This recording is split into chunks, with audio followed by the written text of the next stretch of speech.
I woke up to this noise and I walked over to the valve and it was just screaming.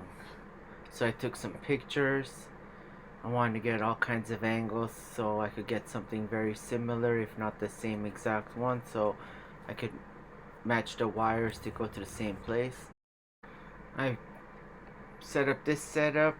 The bottom adapter converts to the size of my pipe, and that's a pipe cutter because I'm gonna cut the pipe. And I got some special blue glue to paste it after I'm done cutting. This cuts it in steps, but I didn't film all of it apparently.